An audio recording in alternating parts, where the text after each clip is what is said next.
Welcome back to the channel, everyone. Today is another special day. We finally get to talk about the two phones that I really talk about all the time and I overhype it constantly. And those two phones are the iPhone 6s and the iPhone 6s Plus. And we're going to see how they compare in 2020. Now, some people might say they're just the same phones, or one's just a bigger model of it. And that is partially true, but there's also some huge advantages for going for both devices, if I'm being honest. You have the size on one hand, but you also have a few advantages for the bigger version as well, which I'll get into in a second. But obviously in 2020, both of these phones are not the same price that they used to be back in 2015. They both have went down quite a bit. On its release price, the iPhone 6s was, I think, about like $799 when they first got released. But if you look at it now, the price of the iPhone 6s on Amazon is about $102. So yeah, and I've probably seen it even cheaper than that, to be honest. Whereas on the iPhone 6s Plus, when that thing was released, it was selling for whatever, $899, probably even more than that for the top tier models. The base model of that phone is selling for about $170. So it's definitely gone down quite a bit. There is about a $70 to $60 difference between them. So I mean, it's not a big deal. That's like whatever, like 70% difference, which is kind of a lot. I'm going to edit that part out because I got that number wrong. But between both of them, they both have gone down in price quite a bit, which is a huge advantage for us, the buyers. And especially now in 2020, that's a huge reason to pick up one of these older phones. You save so much more money.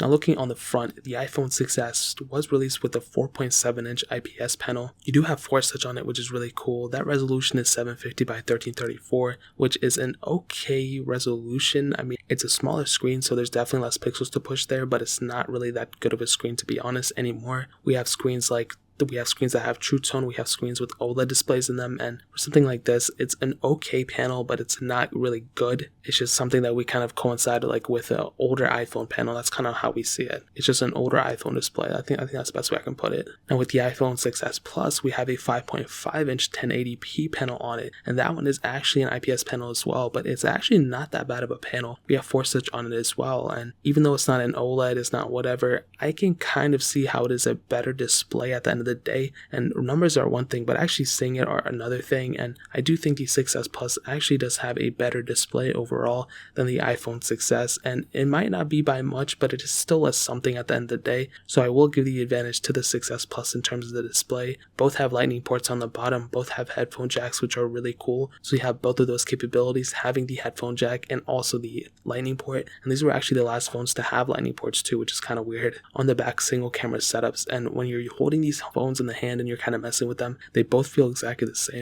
which is not a bad thing. Both still kind of feel primarily premium. It's not like they both feel like cheap or anything like that. It's just we have phones with like glass on the backs and everything, and I feel like with the iPhone 11 it's pretty much just like a 6s Plus with glass on the back. Obviously better cameras and everything, but that is one thing to keep in mind. You know, it's one thing to say like, oh, the 6s Plus is better, the 6s is better in one way or another, but the build quality is about the same. So one really doesn't have an advantage in my opinion in terms of the build quality. Now moving on to the software, obviously they're getting the same amount of software updates. They both were around the same time. They both started off with iOS 9, and right now you can get iOS 13.3.1 on it. 13.4 should be around the corner. They just released that beta. But what I can tell you about the software is, apparently from all the reports that we're hearing, they're both supposed to be getting iOS 14, which is going to be pretty crazy if that's actually the case. If you think about it, iOS 14 is going to be not a big redesign, I don't think, but it's mostly going to be like a software update fix kind of thing. So if Apple actually goes and pushes that update for these older phones, that is going to be a humongous advantage that we, the consumers, are going to be able to do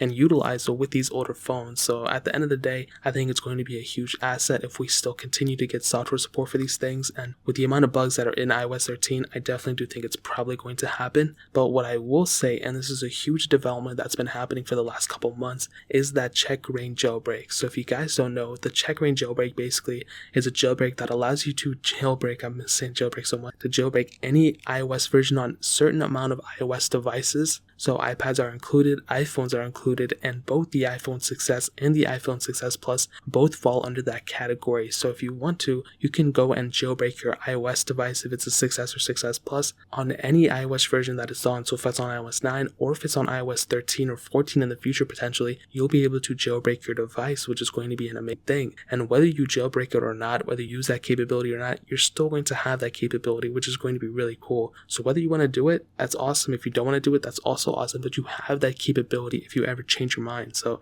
with the 6S and 6S Plus, those are huge assets that you have, which is a really, really cool thing. So that pretty much covers it up in the software standpoint. Now hitting on the performance side of things, they both have this exact same chipsets in them. The Apple A9 chips both have dual core CPUs, and both have pretty much the same amount of storage models as well. They had 16, 32, 64, and 128 gigabyte models, and all those models had 2 gigabytes of RAM. Now what I can tell you in terms of the performance standpoint is that both phones are extremely good performing phones still, and I do want to say, to kind of get it out of the way, maybe the iPhone 6S is just a little bit of a better performer than the 6S Plus. And the reason I say that is because it has less pixels to push on the screen. It's a lower resolution panel. That makes me think that it could just be a little bit faster, but that's just basically going to be because of the panel itself and not because of the chipsets inside of them or anything. So what I can tell you is that whenever I would use an iPhone 6S for anything, it was extremely fast. Getting from point A to point B is pretty good for an older phone. I'm not trying to say it's like the fastest thing, and I'm going to try my best not to overhype it, because obviously it still shows its age.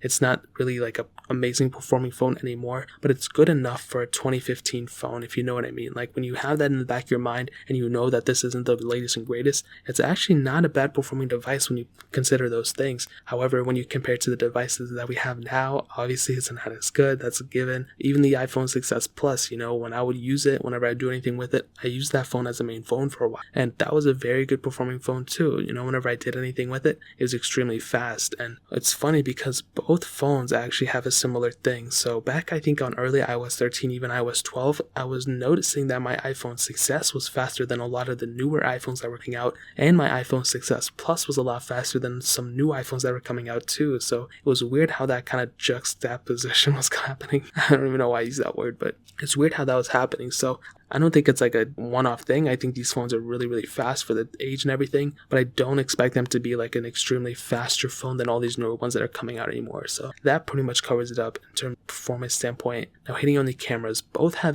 almost exactly the same type of camera sensors, 12 megapixel sensors on the back and a 5 megapixel camera sensor on the front. You can shoot 1080p videos on that one, but on that back camera you can do 4K videos, and really the only difference between them would be the optical image stabilization that the iPhone 6S Plus camera has that the iPhone 6S camera does not have. So if you have a 6S camera, it's still pretty decent. I even did a huge comparison between the 6S and iPhone 11's camera, and I saw that it was pretty much the same and not a really big difference between them. The 6S Plus more or less the same. Like, it's a really good camera too, but the 6S Plus is going to be your better off in terms of the camera resolution and video frame rates, and in terms of taking photos and filming videos, just because you do have that optical image stabilization, which is really cool. So it's not a huge deal breaker, but if you're someone who's shooting videos all the time, that might be something you might need to consider. But these are older phones. I'm sure you guys already know these don't have the best cameras in the world. So that pretty much covers that in terms of the camera standpoint. Now ending it off with the battery life, and this is the biggest difference between them. Okay, the iPhone 6S has a 1715 mAh battery. The iPhone 6S Plus has a 2750 mAh battery. Between them, obviously you would assume that the 6S Plus has a bigger battery life, and you are 100% right. The iPhone 6S Plus will definitely last you much longer in terms of battery than the iPhone 6S. Now the big caveat to that is some people might assume that the 6S, because it does have a smaller screen, it's less pixels to push on the screen, whatever, that'll mean less battery, and you are partially right, but at the end of the day, the iPhone 6S Plus will still last you so much longer. I mean, you have over a 1000 mAh advantage on that phone over the iPhone 6S, which is a humongous advantage for that phone. Now it's not a deal breaker. I would assume to some people they might want to save money and get an iPhone 6S, but that still shouldn't lure you away from getting a phone that has better battery life. The iPhone 6S Plus has pretty good battery life. The iPhone 6S has a little bit below average battery life, I'm being honest. Like, I hate to bash on that phone, but I have to tell the truth in that honestly it is what it is. The iPhone 6S doesn't have the best battery life, to be honest. And that's kind of how I would end this video. The iPhone 6S and the iPhone 6S Plus have a lot of similarities, repairability as well. If you break something on these phones, you can fix them relatively easily. But the biggest disadvantage for the iPhone 6S would definitely be the battery life. If you're around a charger all the time, that doesn't really matter. But the iPhone 6S Plus would definitely be the phone I would recommend in 2020 between both of these. Even though it's bigger, some people might not like that. The amount of features that you're going to gain with that bigger display, the higher resolution display, but also that in the optical image stabilization of that camera will definitely do you better in the long run, in my my opinion, than the smaller display and the smaller battery on the iPhone 6s. So that's kind of how I would cover it right there. If you want to pick up the 6s or the 6s Plus for the prices I stated earlier, you can get them in the links in the description. You can help support the channel at the same time, so that'd be really awesome. But that is pretty much it. If you guys have any other questions or anything, leave it down in the comment section below. Hit that like button, that would mean so much, but definitely hit that subscribe button. Every single subscriber that we get really does count, so it would mean so much if you guys could hit that. Also check out the other links down in the description as well. My Twitter, my Instagram, my second channel. All those things are linked down below. I'd really appreciate it if you guys could check it out. More importantly than everything else, I love every single one of you guys. Hopefully I'll catch you guys in the next video. Peace out till then.